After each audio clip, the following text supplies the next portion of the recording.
So my name is Zack Porterfield, and I'm an assistant professor at the University of Kentucky in 3 different departments. I'm actually clinically trained as an infectious disease specialist, and I'm a virologist by PhD training and work on a number of different viruses, including HIV. Currently, I think we're all doing a little bit of coronavirus work. I also have an appointment in the Department of Otolaryngology, Head and Neck Surgery at the University of Kentucky, which is a little bit unusual for a infectious disease clinician, and I'll spend a couple slides just talking about that.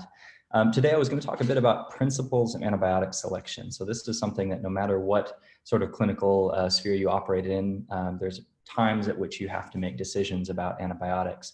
And so hopefully we're going to go through and discuss some sort of simple concepts and frameworks to think about when you're prescribing and treating patients.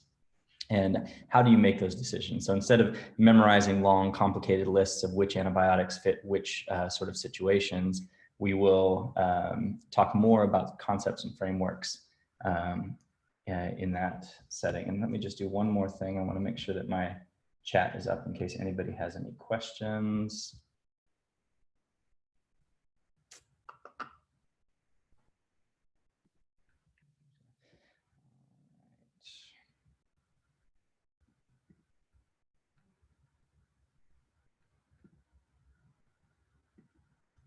I apologize for the delay.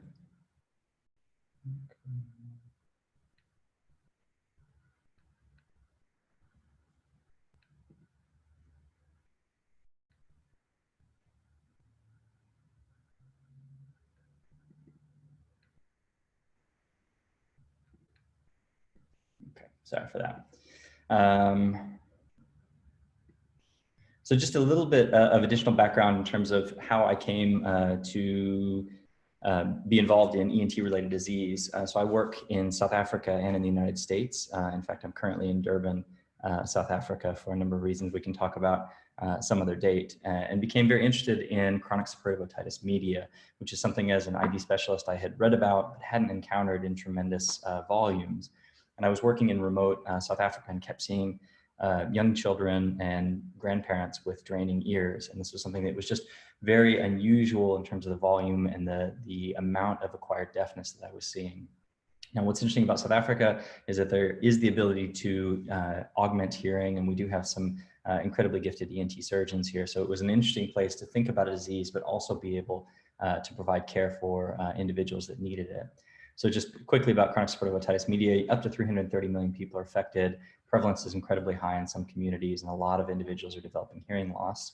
A bit more background, I work currently in Durban, South Africa, and Durban is a metropolis, which we can talk about in a bit, and Tugalafere is a remote place where we started looking into some chronic suppurative otitis media research early on with a partner of mine.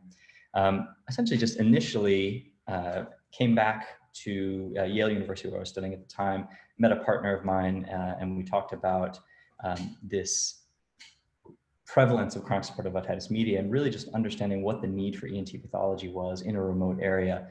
So returned to South Africa with my partner, Julia Toman, just to do a needs assessment in terms of the kinds of pathology that we were seeing, looked in a tremendous number of ears, and saw quite devastating clinical disease. So this is a lot of chronic infection where tympanic membrane has been destroyed, a lot of destruction of the inner ear structures, perforation, sclerosis. This was probably a case of tuberculosis, which we can talk about as well.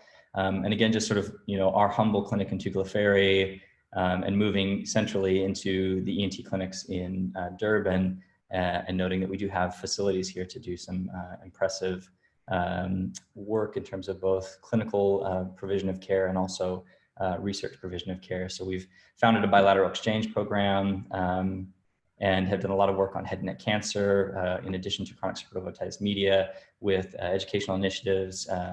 So here's some pictures of our team traveling and working with our local partners, hosting cadaveric dissection courses, microvascular training courses. Here's Dr. Alex Keckner, who's here at the University of Kentucky, a head and neck surgeon, teaching some microvascular techniques. We think that, advocacy is really important in everything that we do. And so looking at head and neck malignancy education campaigns and press conferences, engaging some stakeholders, And over the course of the last now 7 years, we've developed some sustainable and equitable international collaboration, a lot of which takes place in the ENT sphere. So again, this is sort of a long introduction just to say that I've now become very indebted to my ENT colleagues for some of the things that I have learned about taking better care of patients. And the hope is that in return, we can talk a bit about some of the things that I do in my daily life. We are looking at some specific research that's come out of this 6 years. So just a couple of brief papers that sort of sit at that intersection of infectious disease and ENT. Dr. Tomanen and a few other colleagues and I published some work looking at routine culture in the treatment of chronic suppurative otitis media in rural areas. We can talk about pathogens. Also, Connie Okobi, who's a mentee of mine here in South Africa, with a large group of individuals, published a paper on HIV, tuberculosis, and otogenic intracranial sepsis. Again, looking at the kinds of pathogens and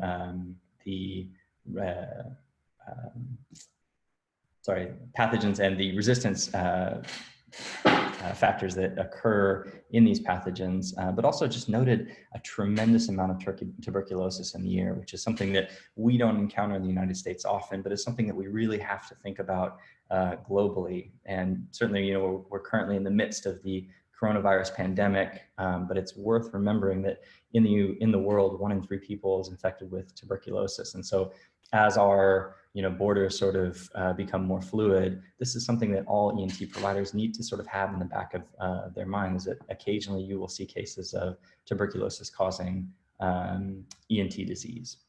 So moving on, just thinking about antibiotic stewardship and why is antibiotic selection so important? So why do I care so much? Some work out of the United States, mostly in the outpatient setting, has identified that 1 in 3 antibiotic prescriptions is likely inappropriate, and that there are real side effects to this. There are allergic reactions that occur, renal failure that can occur, death can occur. So these are all things that are relatively rare, but I've certainly seen cases of each one of these. A 26-year-old kid who went into renal failure and was on dialysis for antibiotics that he didn't need in the first place. It's also worth noting that prescription of antibiotics can sometimes delay the workup of actual illness. So, there have been cases where, we see a patient in the ICU on infectious disease consultation, and they're, hospital day 40 and they're day 33 of fever. And it turns out the fever is actually a reaction to vancomycin. And they've just been on antibiotics to try and cure a fever when there really is nothing else driving it other than the antibiotic. So, looking into what's going on in the patient can be delayed by just, broadly applying antibiotics. It's also important to think about things like broad and potent. So targeted therapy is often more bactericidal, meaning just because something covers more doesn't necessarily mean that it's a better antibiotic in a particular situation. And often the narrow coverage antibiotics are more bactericidal and result in better patient outcomes more quickly. The CDC puts out some very impressive graphics that sort of help make this case that C. diff associated diarrhea is something that we all are aware of. Causes 250,000 infections per year in the United States, 14,000 deaths, and $1 billion in excess medical costs a year. Extended spectrum beta lactamases and carbapenem-resistant Enterobacteriaceae are serious and urgent threats that again are incredibly deadly things. And if you look at some of these doomsday predictions, beyond sort of the current pandemic, this is also a reality that in a 2014 UK study on antimicrobial resistance, it is estimated that deaths from multi-drug resistant organisms will be the most common cause of death in 2050. That this is going to be a worldwide phenomenon. We are having a dwindling amount of antibiotics that we're developing. So looking at the 80s, 16, 20, 30 antibiotics were developed. We're currently, it's just becoming more and more difficult to find new antibiotics that target the infections that we have in our communities. Tom Frieden, director of the CDC at the time in 2016, noted that the recent finding of a colistin-resistant strain, colistin being an incredibly broad spectrum and hardly utilized antibiotic because of its toxicity, basically shows us that the end of the road isn't very far away for antibiotics. And the UK Prime Minister David Cameron as part of the 2014 antibiotic stewardship UK study said, if we fail to act, we were looking at an almost unthinkable scenario where antibiotics no longer work and we're cast back into the dark ages of medicine. So the idea being that within our lifetime and time of practice, it may very well be that we will go back to the pre-penicillin era where People die from urinary tract infections, simple ear infections, things that we currently can treat without issue. And so this really becomes something that everybody has to buy into in order to prevent. Looking at what we're doing, antibiotic stewardship is certainly important. And so this is a map of how stewardship number of stewardship programs in hospitals across the nation, and it's patchy and sort of being developed. And really what we can do though is sort of start to think about prescribing antibiotics in a thoughtful way. So, unfortunately learning antibiotics and when they're appropriate often comes down to memorizing exactly which antibiotic in which situation, based on comorbidities, and that becomes incredibly difficult. And so what I'm hoping to do today is not to say, here, let me give a dry list of things that you need to remember and memorize, but start thinking about core groups of antibiotics and how we use them. So again, this is a little bit overwhelming. When I started this lecture 7 years ago, I'd wanted to do just 10 core antibiotics, but it turns out, unfortunately, there's probably more that we should be familiar with. But instead of thinking about, gatafloxacin, which nobody uses and we don't have in our hospitals, instead of memorizing all the side effects of rare antibiotics that we don't use, it's much more valuable to think about classes of antibiotics that we use often and when and why we would use them. So I tend to break things down into core groups, and we'll talk about each of these as we go along, but things that essentially cover gram-positives only: Vancomycin, Daptomycin, Linezolid. Things that are largely gram-negative coverage, and we'll talk about gram-negative and gram-positive in a second. This includes ceftriaxone and ciprofloxacin. And then things that are mostly anaerobic coverage, when anaerobes get a special class on their own, which we'll talk about as well. So Flagyl and clindamycin being more of an ENT typical drug because it sort of has that above the belt anaerobic coverage, whereas Flagyl is more of the below the belt GI anaerobic coverage. Fluoroquinolones also are a little bit unique. Ciprofloxacin covers urinary tract infections, which is how we often think about it, but it does cover much more, including Pseudomonas. So in fact, everything that's green here covers Pseudomonas. Moxi and levofloxacin tend to be more respiratory coverage. Things that cover narrowly, penicillin, oxacillin, Keflex, Ancef. And again, in this case, narrow often means more bactericidal. So even though penicillin is more narrow or oxacillin is more narrow than something more broad like Unasyn, Zosyn, Ceftaz, ertapenem, it actually can be more bactericidal and is typically the antibiotic of choice. Broad empiric coverage, Unasyn, Augmentin, Zosyn, Ceftaz, ertapenem, meropenem are the ones that I like to think about. And then some odds and ends: Bacterem, clindamycin, doxycycline. So we won't cover everything today, but this is a reasonable start. And again, we're going to go through some vignettes and talk about things specifically to start thinking about how to use these antibiotics. There are some special cases just to highlight things out front. So MRSA, we often think about vancomycin as a first jump to. It's not inappropriate, and we can talk about when Bacterem or doxycycline might be a more appropriate choice, but vancomycin is something that often jumps into our head.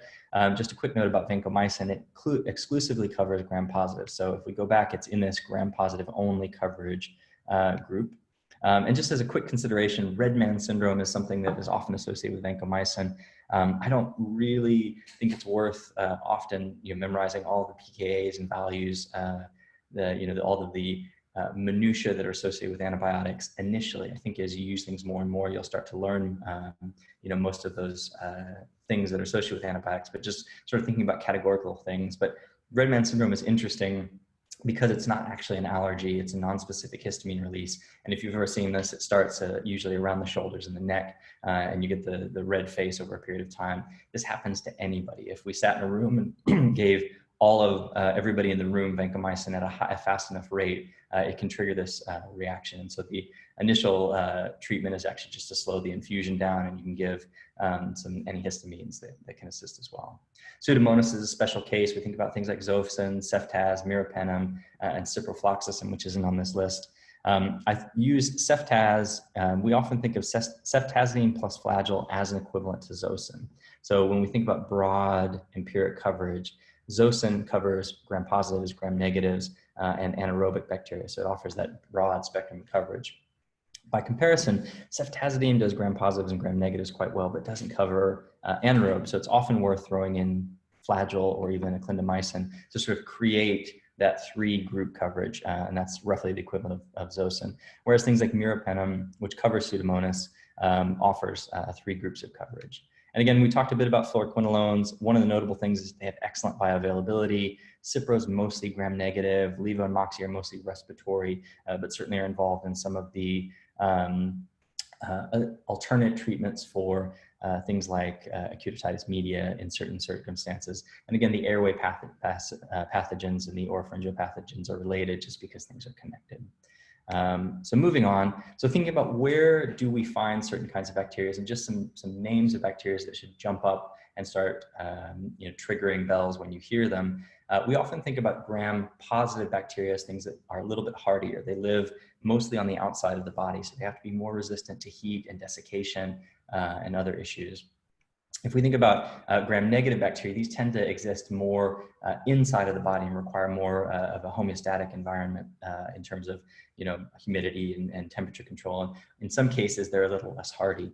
But gram-positives tend to be more outside, gram-negatives tend to be more inside, and of course there's exceptions to all of those rules. So in the mouth, we tend to think, if you hear things like Peptococcus, Peptostreptococcus, Actinomyces, these are specific things that we find in the mouth, but certainly the mouth is full of all sorts of other things, including Candida, and normal gram-positives as well, and some gram-negatives occasionally.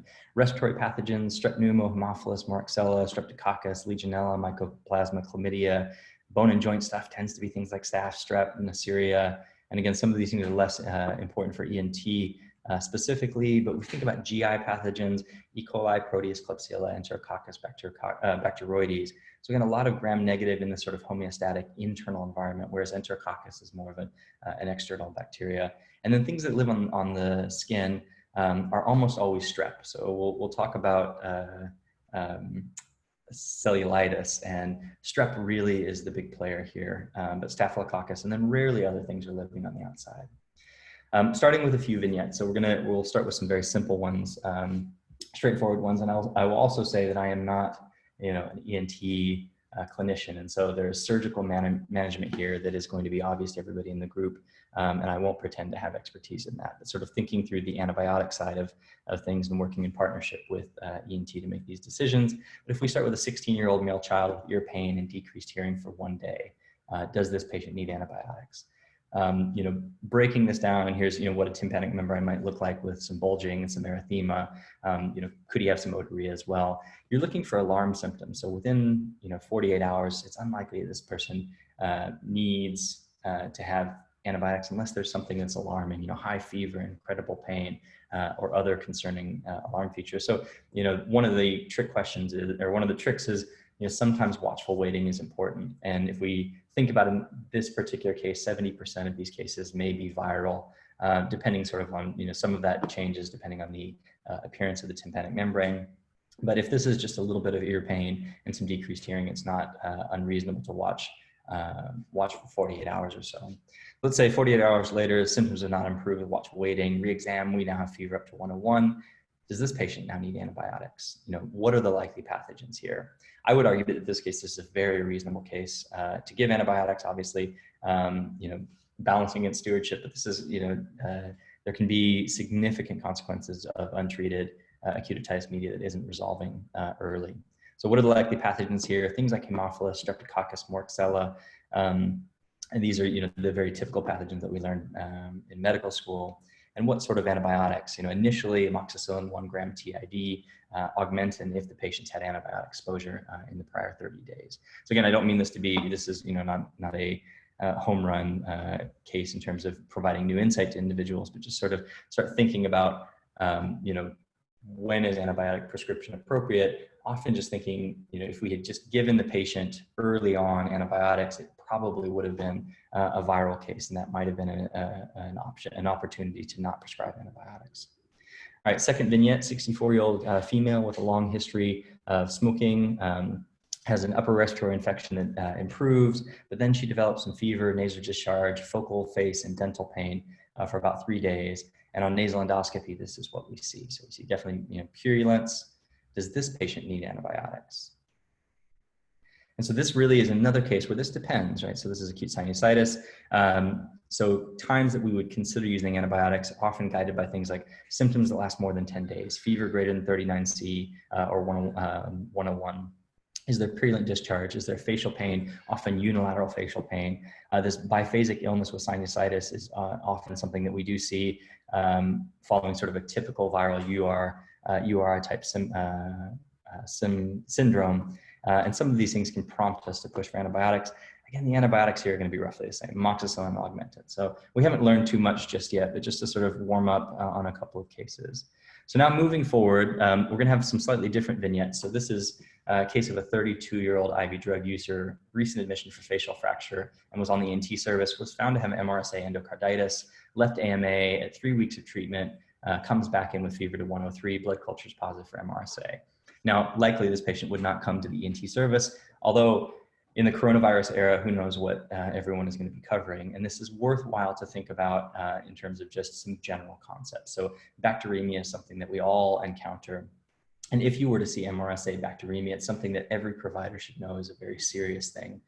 So in this case, what antibiotics would we think about starting? So MRSA, most people would make the jump to something like Vancomycin. And again, this is exclusive coverage for gram-positives.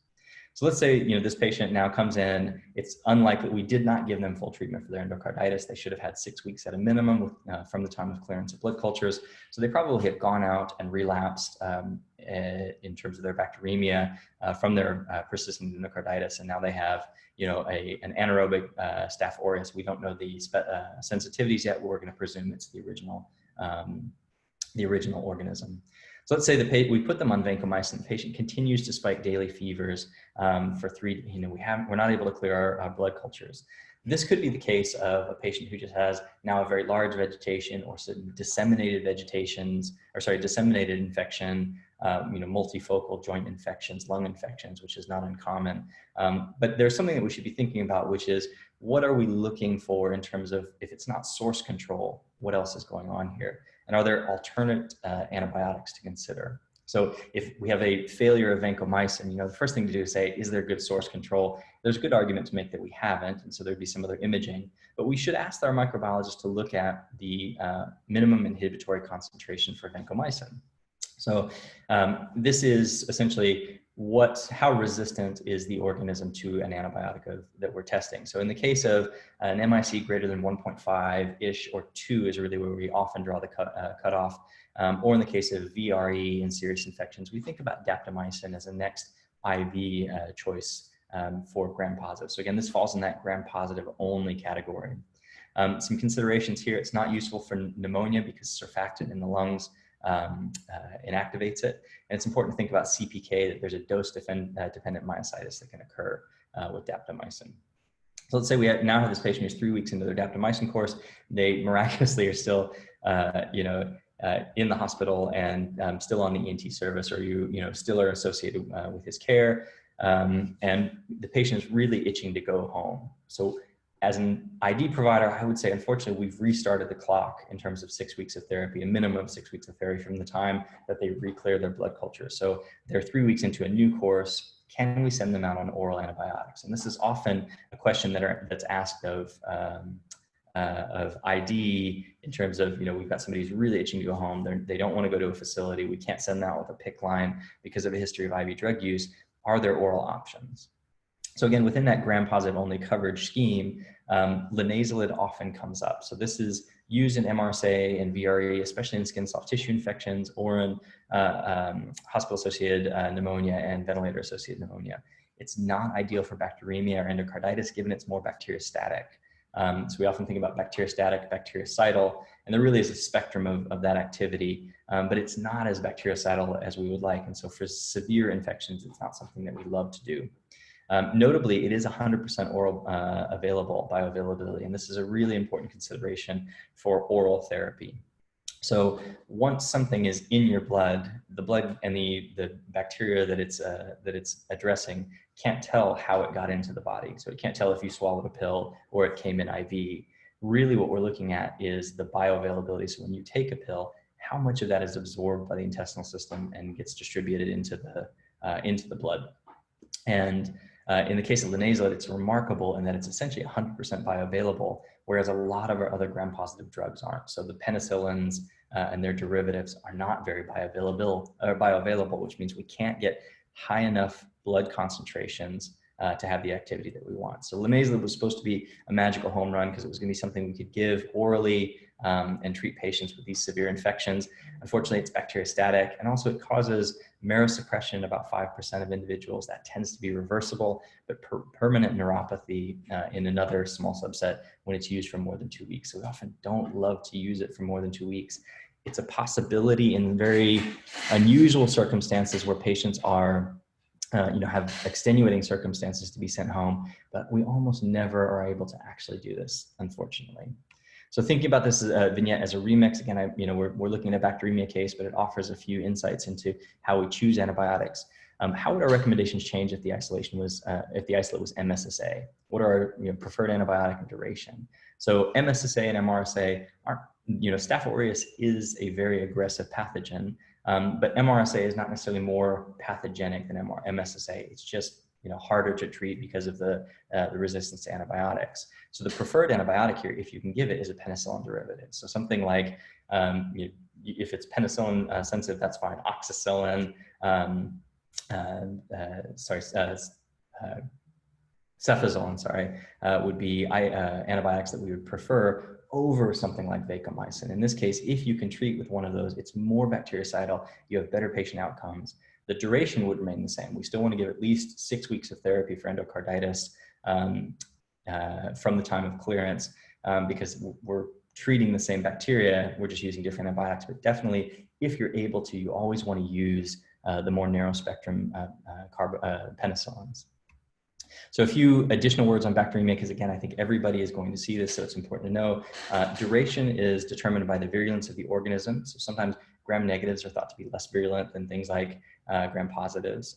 Identification, removal of the source. So if it's an infected line, have to get that out. In most cases, endocarditis is a source. Is there a pocket of infection that needs to be drained? Because antibiotics can do a lot, but if you don't have good source control, you typically cannot get a handle on bacteremia.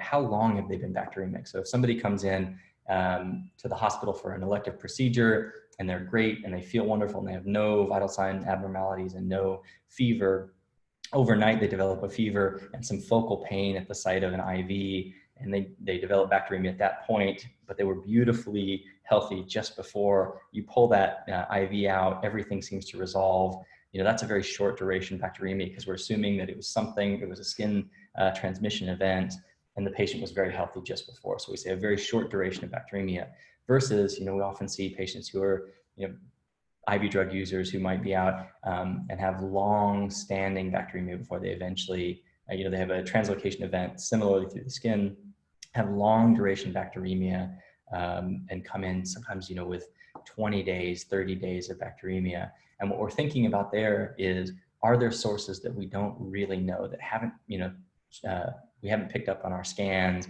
Do they have some osteomyelitis we haven't identified? Do they have a septic arthritis, a pulmonary embolus, something that we haven't found? And so we're sort of empirically thinking about extending the duration of our treatment. Is it 2 weeks, 4 weeks, or 6 weeks for bacteremia, which are typical durations? 2 weeks is really only when you have that very straightforward case. The patient is healthy and then gets healthy again once you remove the source. Most people are going to get things like 4 weeks, unless we're talking about less virulent organisms like some gram-negatives. And then we push to 6 weeks and longer if there's a hard to control source, if we don't know what the source is and we're not 100% sure. There are some specific pathogens to pay attention to. So Staph aureus certainly is one of our more aggressive and virulent pathogens. Staph lugdunensis is another one just to throw out there. Again, not trying to give too much to memorize, but if you happen to see this name, maybe it will trigger something that's an unusual coag-negative staph. So microbiology departments will tell you specifically if Staph lugdunensis is isolated because it is a coag-negative staph that essentially acts like a Staph aureus. Pseudomonas is aggressive because of biofilms. Candida albicans is also incredibly aggressive when it's in the blood. So Candida in the mouth, no big deal. Typically, Candida on the skin, no big deal. Candida in the blood is always very aggressive.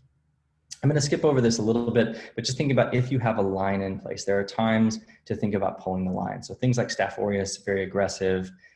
Things like Candida, you want to pull the line because these are aggressive infections. They're also biofilm forming. And so you can treat with antibiotics, for weeks and weeks and weeks, take the antibiotics off, and there's biofilms with bacteria within the biofilm that will just come back. And so these kinds of infections you want to be a little bit more aggressive with in terms of maintaining or pulling a line.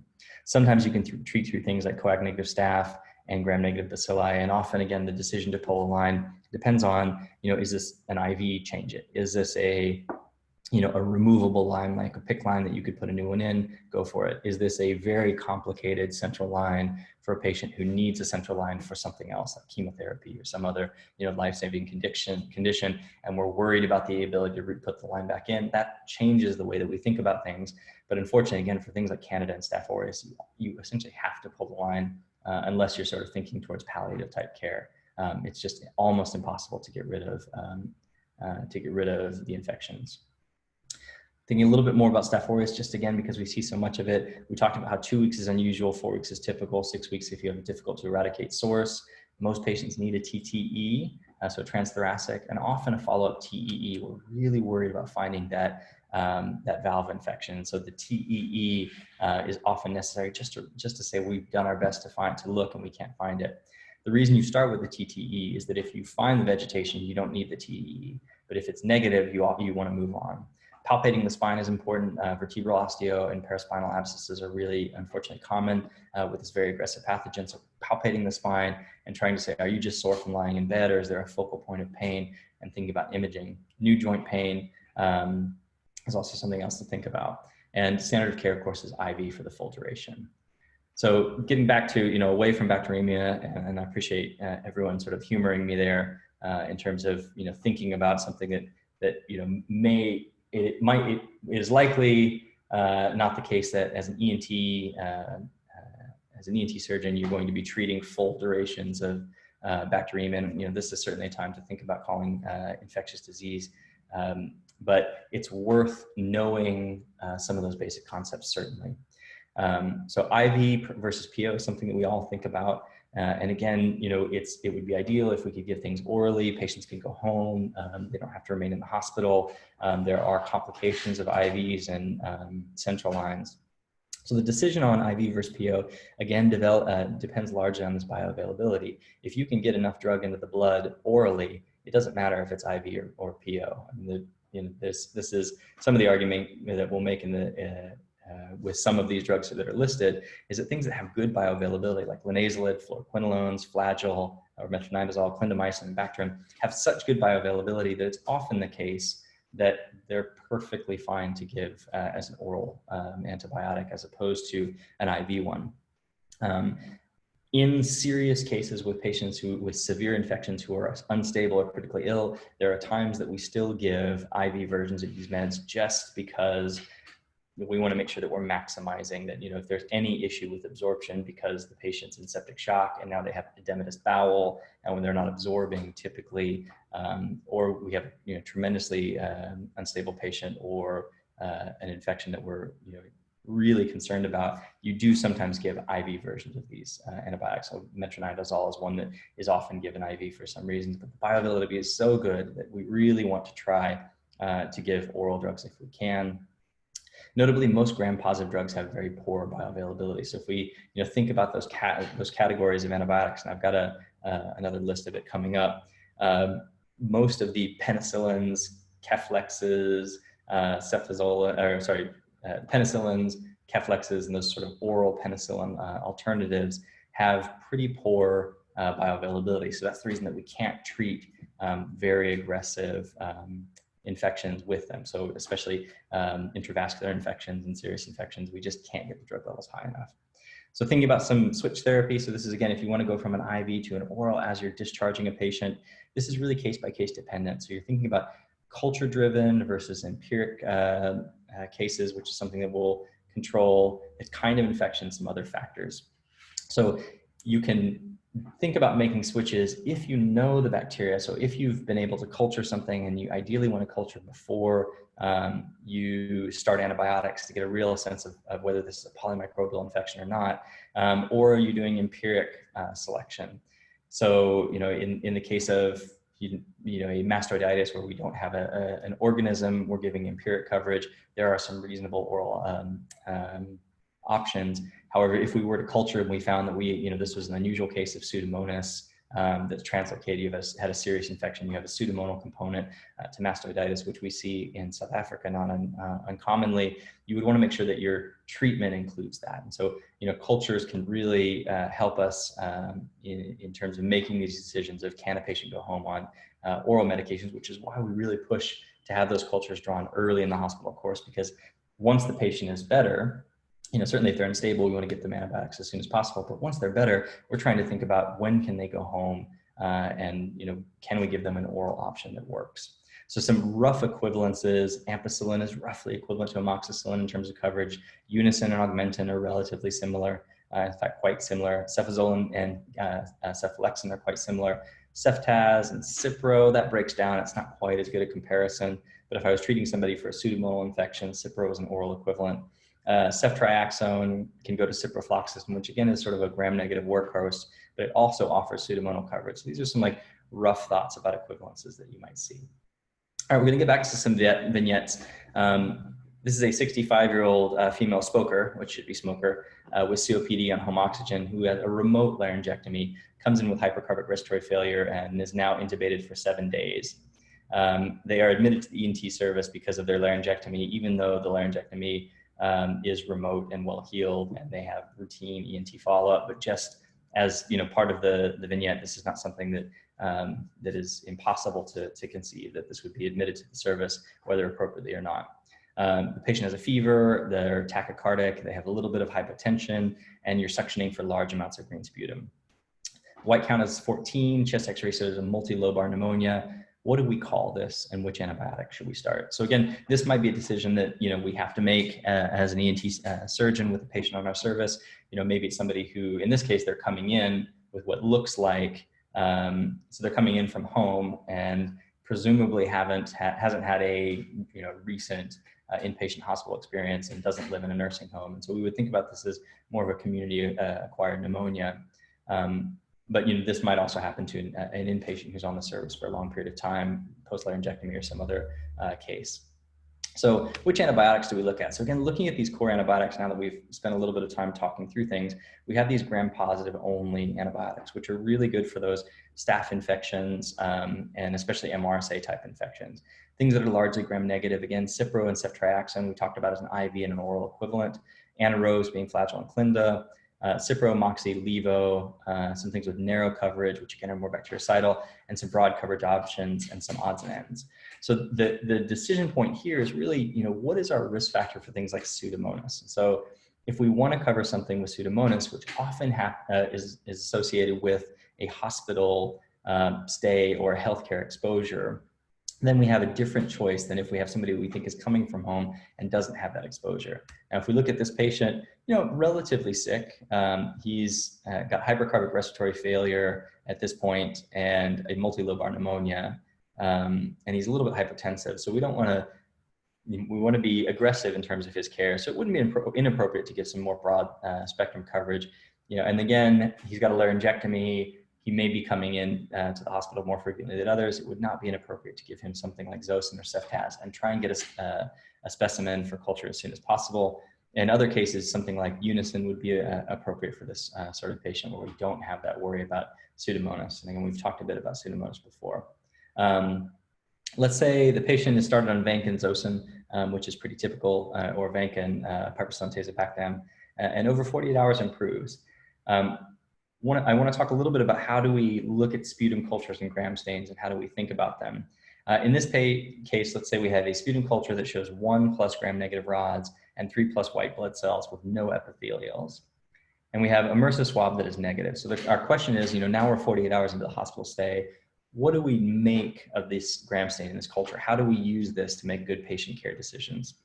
So one of the first things to look at is that this is a sputum culture with lots of WBCs, but not very many epithelial cells. So, this patient is not intubated, and so they've had to spit into a cup. And so when we start thinking about what the culture is showing, If we see that it comes from an area with lots of WBCs, it means that that specimen itself came from an area where there was lots of inflammation. And the fact that there's no epis means this is less likely to be spit.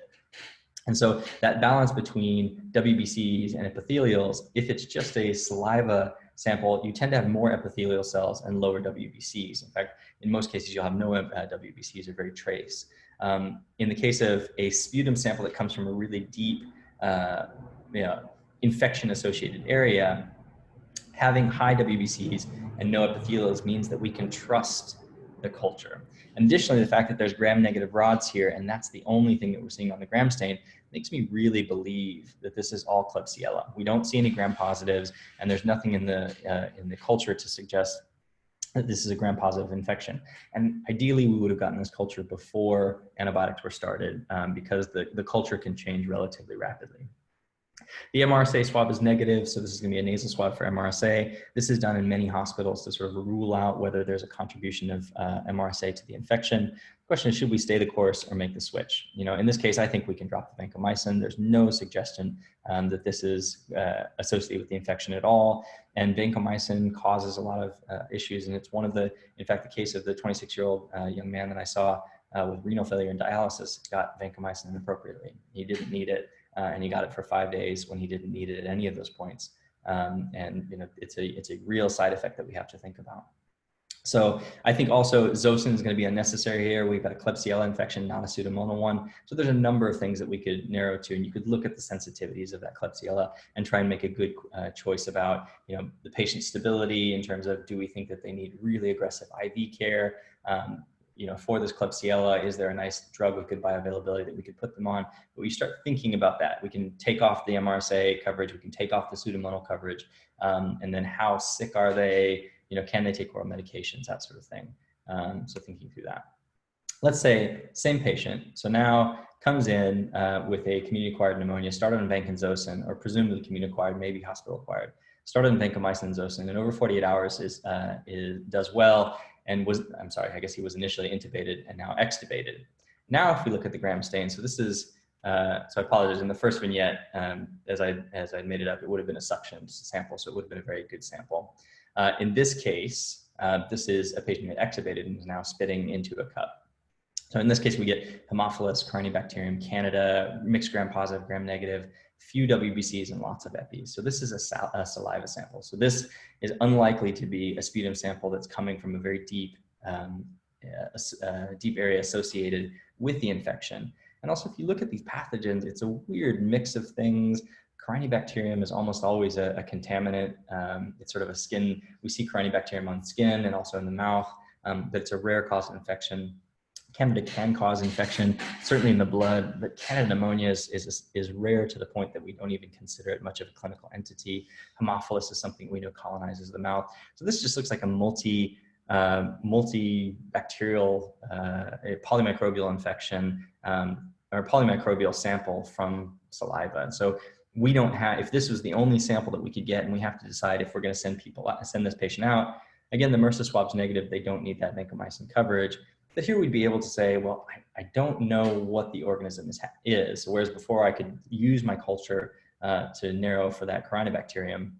Here we have to make, a broad empiric choice. And so we can't, we might've been able to get away with some very narrow coverage for the Klebsiella, or in this case, maybe this guy finishes a course of Augmentin for the duration of, the duration of his illness.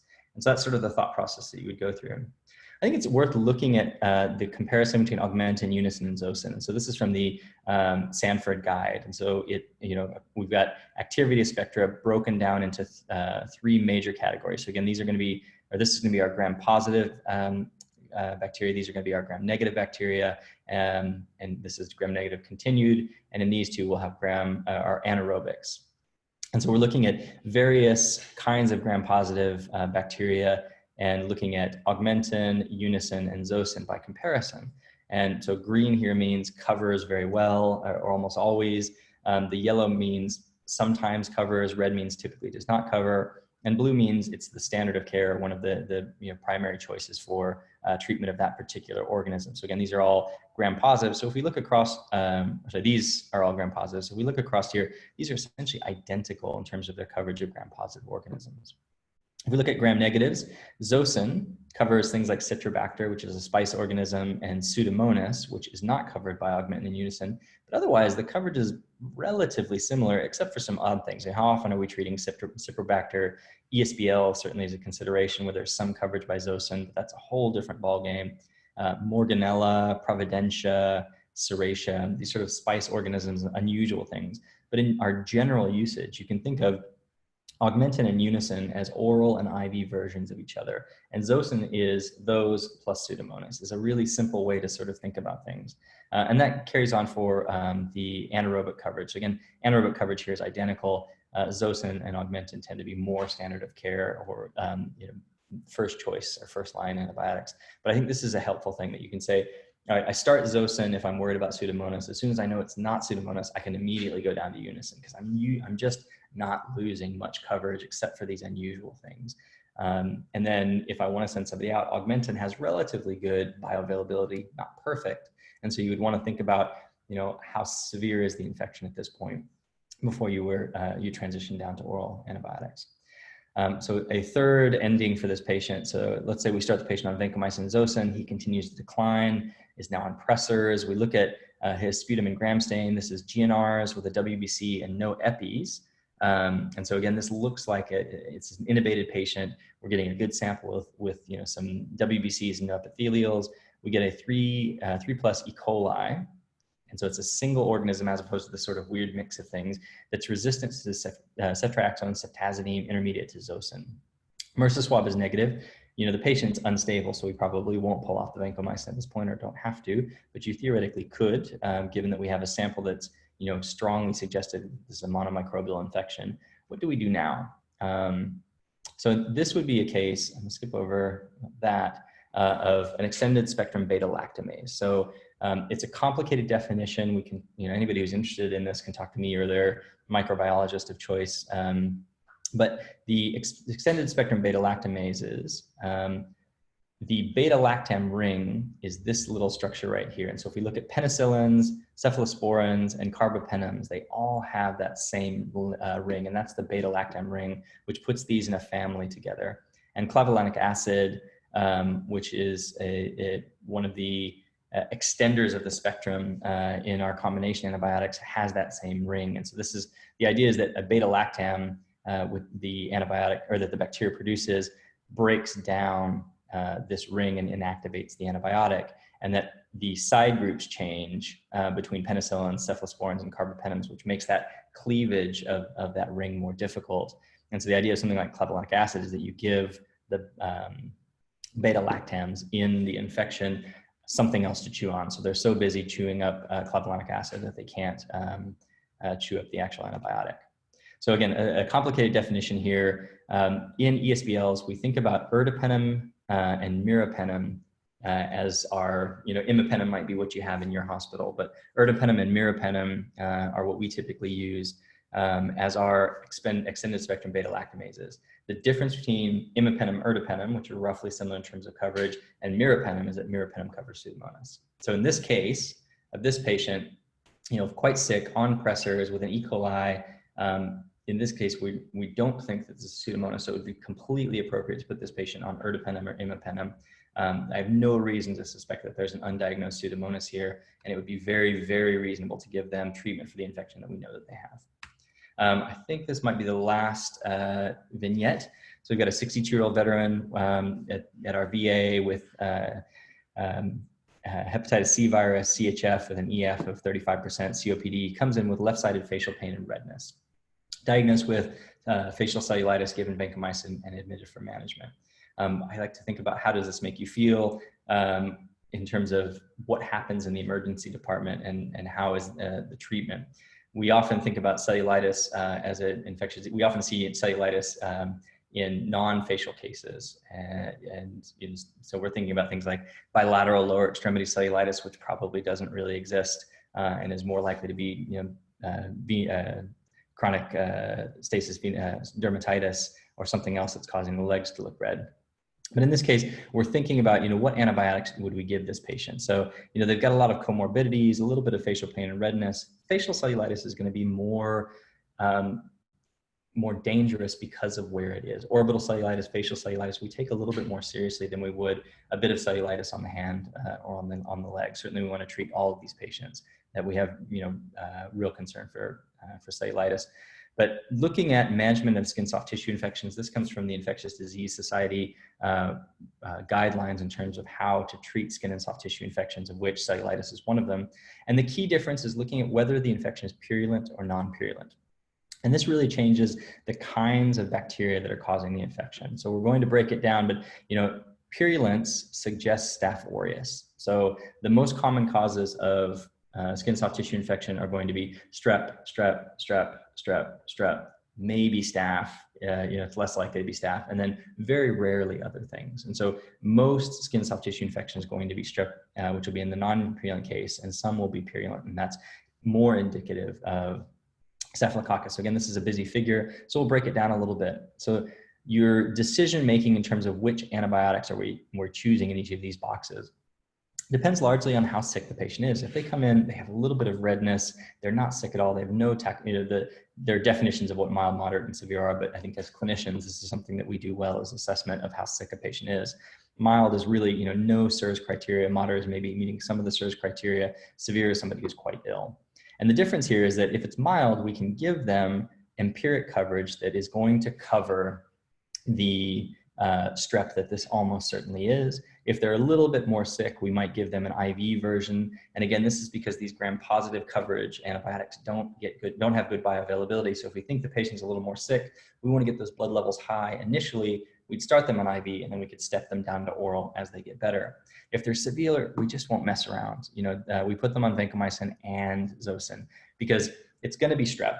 I'll bet you 2 cups of coffee, but it's possible it's something else, including a gram-negative or an unusual organism. So giving that broad coverage for somebody who's severely ill makes a lot of sense. And certainly looking for debridement to rule out necrotizing processes is appropriate here. You get cultures as you can. So blood cultures are reasonable if a patient is immunosuppressed.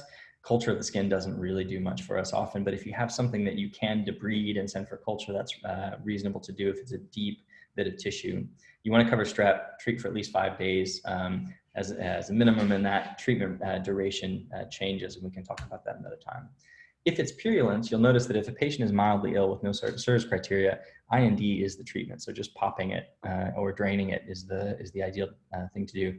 Patient who's moderately ill, you want to drain and get culture and sensitivity. And the reason we're draining all of these, whereas we're not draining these, is that these are purulent cases. They tend to be staph, but it's always good to send culture and sensitivity if a patient's more ill, slightly more ill. And so empiric treatment, you want to give them something that's broader but will likely cover staph. And then as things are defined, you narrow the coverage.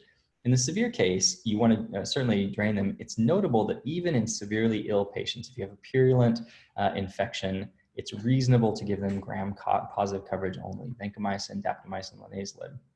But it's worth sort of thinking through this, and I like this figure because it's a bit busy, but the idea is that we make our clinical decision first about how sick the patient is, and then we think about what are the likely organisms that are causing the infection, and we make our antibiotic choices based on that. So the last thing that we'll finish up is a 62-year-old CHF, COPD, malignant otitis, chronic mastoiditis with Pseudomonas, prior courses of Cipro, comes in with headache, otorrhea, and CT findings of a skull-base osteomyelitis. So this is also, the alternate title of this talk has always been, why do your ID physicians ask you to biopsy the petrous apex? Mostly it's because we've never been asked to biopsy the petrous apex. And so if you ask me, this is a severe intracranial infection, I would say, gosh, this could be any number of organisms. We're going to give them treatment for 6, 8, sometimes longer courses. I would love to give targeted therapy that really that really addresses the infection that the patient has, so we're not wasting time and there aren't complications. But the thing is, accessing the petrous apex now after working with ENT surgeons for a long period of time is no small joke. And so as a funny exchange that I witnessed between two colleagues of mine, an ENT and an ID physician. The ENT physician asked the ID clinician to Google where the Petrus apex was and give them a call back if they still felt quite so strongly. And there were some discussions about alternate ways to manage this patient. So again, there are times that biopsying something deep like Petrus apex is completely appropriate. And it often is the case where you've had multiple rounds of antibiotics, empiric coverage, and you're looking for something unusual. If you can get tissue, it's incredibly helpful. And if you can get a culture, it's incredibly helpful. And trying to get it early before you lose the value of the culture because you've given antibiotics for 3 days, 6 days, and now the culture doesn't really tell us the story, is incredibly helpful for the patient long-term. Discharge, what are we doing in terms of in follow-up? And so it's worth, in cases where there's an easier thing to biopsy, to certainly think about doing so. And in cases where you have a really complicated case, we've had cases where where we really do think that biopsy is necessary, and having a discussion, between ID and ENT, I think is incredibly valuable, just to say, as an ID provider, I need to be explaining why I would like that culture, and not just saying reflex, oh, biopsy, anything there is. But, I would say, once I understand, how difficult it might be to obtain this kind of biopsy, I would say, I completely hear you. These are my concerns. This is my thought. It's been going on for, 4 months. He's having a declining course. He's having more, central nervous system findings. I'm worried that there's something that we really don't know what it is. And, we've given him very broad spectrum IV antibiotics. I think we have to go in and think about source control and, nailing down what the pathogen is here. And I think that in this case, it might be warranted. Versus if it's somebody and, we're not even sure if the CT scan is really showing us that apophysitis, is it a real infection or not? It's early in the course. We can give oral, or we can give an empiric course of antibiotics.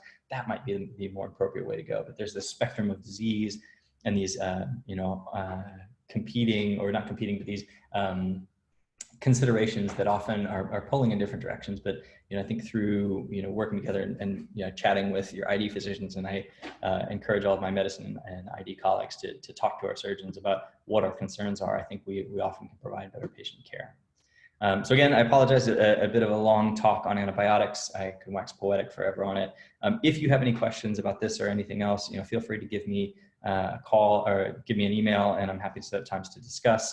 The ENT world is a specific world in terms of prescribing antibiotics and what sort of clinical entities we approach. So I appreciate you guys sitting with me to talk about bacteremia and pneumonia, but they are things that we do encounter, and just having some sense of what is serious, what isn't serious, and what are the general ways in which we think about prescribing antibiotics and taking care of patients, I think is important for every physician, surgeon, and clinician. And I think it's something that we provide better patient care as we learn and talk together. So I do appreciate your time, and again, please don't hesitate to contact me if there's anything I can do. Much obliged. Thank you, Dr. Porterfield. That was great.